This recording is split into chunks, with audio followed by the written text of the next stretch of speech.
in this slide about type checking of route parameters, I had a link to route handlers, and I think I haven't checked it.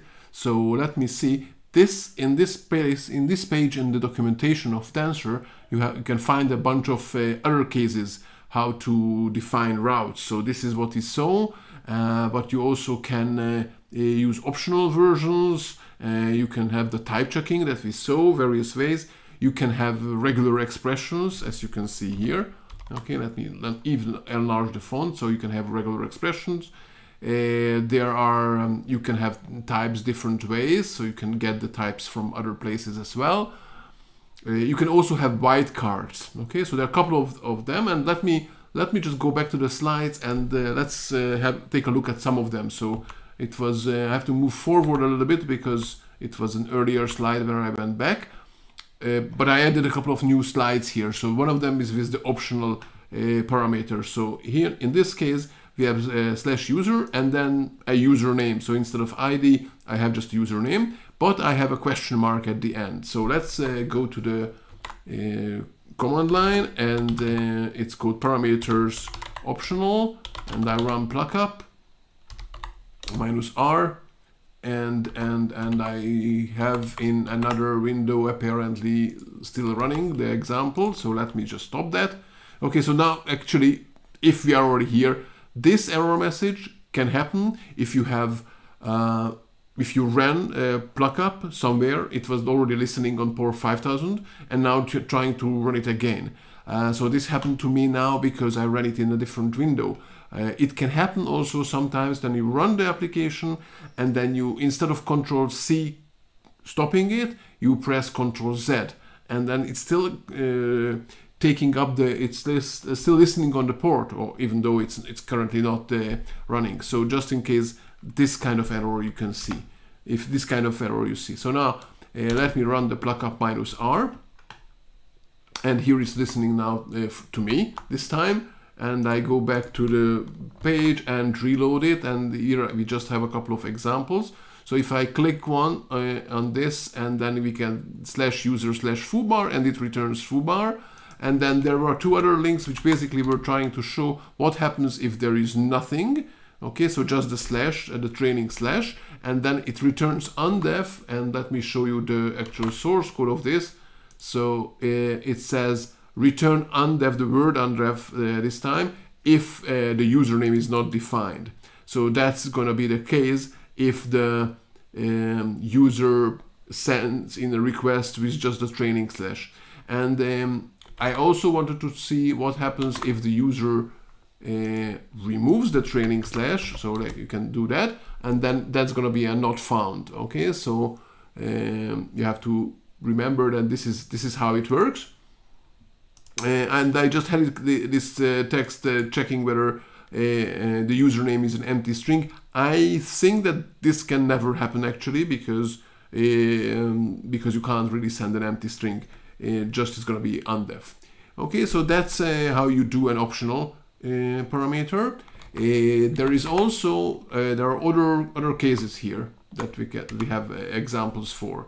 So in the next slide, you see one where we are using a regular expression. So here we have again username, and then in a square bracket it says string match, so it's going to be a string, but general string, so anything can be, but then a regular expression comes. So this regular expression, which is inside a second pair of spare brackets, and then we are using the QR to quote a regular expression. And here you probably have to remember to put the caret at the beginning and the $sign at the end if you want to be strict about the regular expression, but otherwise it would just match anywhere in the pass in the username. But let's run this and see what happens here. So it's called let's stop this now, and well, apparently I have caps lock. So params in routes, and then I have regex. So we got to this example, and I'm running this example now. And if I go to the web server and /user/hello, it says it can't find it. And if I say hello 42, then it says it can find it. Okay, because the regular expression that we have here is that from the beginning we have a couple of lowercase letters, so one and more, then a dash, and then a digit, or one or more digits, and at the end. So we have to put the $sign and the caret, otherwise it would accept things like this, where we have an extra X at the end. But now it doesn't accept, and it returns 404 because this route doesn't match it, and then no route matches that request, and then it means actually just that the request couldn't find any response. So that's how you do a regular expression. Of course, you can do any regular expression here. And then there is a third example here that I was based on the examples, the documentation, is when you have a Whitecard. Okay, so actually 2 stars here, and that can match anything there. So if we go to the Whitecard now, Whitecard example, so it's called params and Whitecard, and I run the example here, and then we can try to see how this works. So if I have /user and then hello, it will, well, in this case it returns an array, basically a reference to an array with the parts of this. So it's hello, and then this can accept another one, hello world. So it can accept another slash, and actually more slashes, so 42, let's say. Okay, and what happens that the code I had cuts up wherever there is a slash and returns the list of the words between the slashes. So that's how this splat works. Okay, and this is usually what you want, that you have some string. I mean, if you want just slashes, then probably, and you would like to have them in one, then probably you would use a regular expression to match that. But if in many cases you would like to have them, the species separately, and then you call splat, it returns a list of array references. So that's why we are catching this, because the $parts is already this array reference. And the reason it returns a list of them, because you might have multiple of these double stars. Okay, so you might have user, then double star, then another slash, and then something else. And it might need to split up more parts as this splat command. So that's the last one that I had here for the routes. And then there is another case here, another example before we get to the exercises, I think, is the redirection. So Dancer has a built-in function called redirect that will tell the browser to redirect to some other URL. And here you can see the examples. So one of them says redirect and then slash something. So it will internally redirect on the same server to the slash home route in this case. And you can also say redirect some different URL, and it will go to that URL. So what we have here is actually the combination of now those the routing part and the redirect, although they have no real connection. So you might want to redirect because just because the page moved. Sometimes after a login, you are going to redirect to the profile page, let's say, so the person logs in, or maybe you will have an application where the user accesses some page, that some restricted page, and the user is not logged in, so you present the user with a login form, and then when the user types in username password, you want the user to be able to get to the page where she or he wanted to go in the first place. So you will have to remember the user the path that the user wanted to go, and then redirect probably to that page. So these are the various cases, and probably others. Okay, so this is in the redirection folder.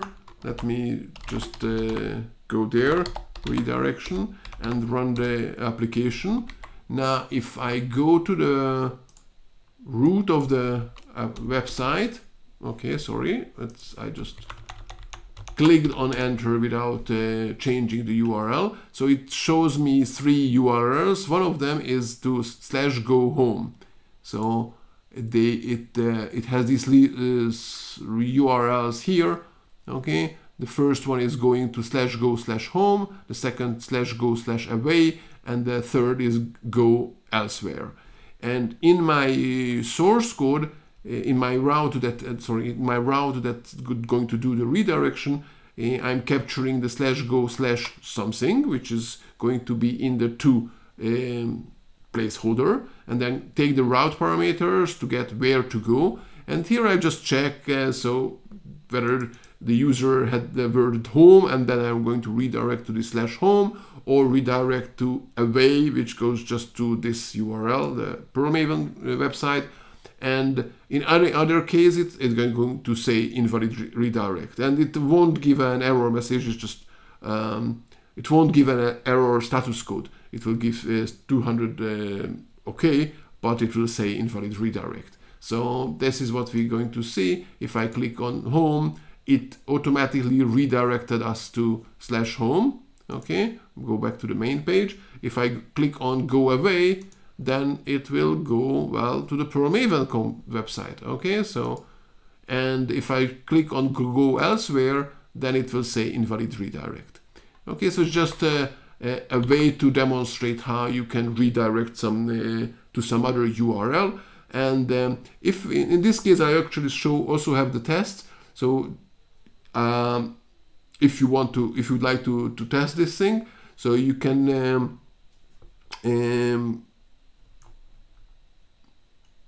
it's not just this one. Okay. So in any case, apparently I have the test incorrect test here. But you need to check whether, if you would like to test it, you need to check if the status line is 302 found. That's what the Dancer sets. This is the redirect status code. And then you can also check whether the response, so what you get from the request, okay, the same thing that you check the status line on. So it has an attribute called headers. Okay, you can call the headers method, and it will return the headers. And in that headers, that will be a hash, a reference to a hash. And in there's going to be a key location, which is going to be the URL where you are going. So if we would like to test this, let me try to fix the test now. Okay, if we are already here. Okay, so let me try the test. So in this test, what we would like to have, well, it's not important, the main part. And this here too, I don't need the loop. That was just a different example that you're probably going to get in an exercise. Okay, so I'm going to the go home. Okay, and then I check whether this is going to be a 302 status codes.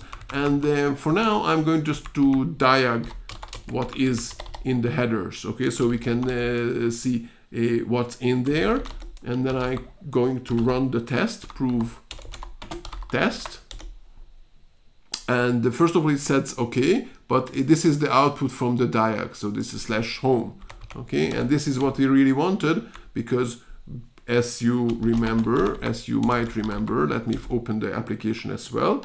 If the user types in, if the /go/home, then we would like to redirect to /home. So that was the first test. So now I can actually test if the location is home. Okay, that's what I'm going to test. And then I can copy this one and create another test case, redirect away, let's say. And in the redirect away, when it's away here, then again the status code is going to be 302. And this time the location should be the Perl Maven site, right? So it's https perlmaven.com/. I think that was the URL. So let's try to run the tests. And this is successful. Okay, now just to show you, if I remove this slash, then it fails because it says that it got the HTTP with the slash and expected without a slash. So just I was trying to show you that the tests are indeed checking the right value there. And then you can also have the last one, which can be here redirect other. Okay, just say other, and here we can have the some other text, doesn't really matter. Now in this time I think the response is going to be 200. Okay, maybe it's not the correct, maybe that's not what should be there, but this is what we have in the example. And there is going to be no location, so you can say actually you can say exists, you check, and then say not exists to that URL, so that that attribute. Okay, so that's what we are going to check, and then we are going to use the OK for this. So basically we are checking if the location attribute of the headers doesn't exist, and that should be the right answer. Okay, so just because here what we have here is that in any other case it was just saying invalid redirect. Actually we can also check here that this is the text. So let me just copy it, because otherwise I would make a typo. And then we are checking if the is what is this? I already forgotten. Is res data? Do I remember correctly? Or I'm now mixing up something, and sorry, it's not is. Okay. Yeah, it's not data. Okay. Can't locate data. Now I have to remember with another of the one of the other examples. So yes, this is when live editing something. So let me just wrong place. Let me just check. It's in the any of the other errors, I think. Return 404. And in this one, it's just because I don't remember what is the not this one, the test. I need to check the test, right? So the test is the content. Okay, this is what happens when you try to do live coding. So I go back to the test, and it says content. This is the reason I'm creating my slides, but I didn't have them properly now. And now everything is fine.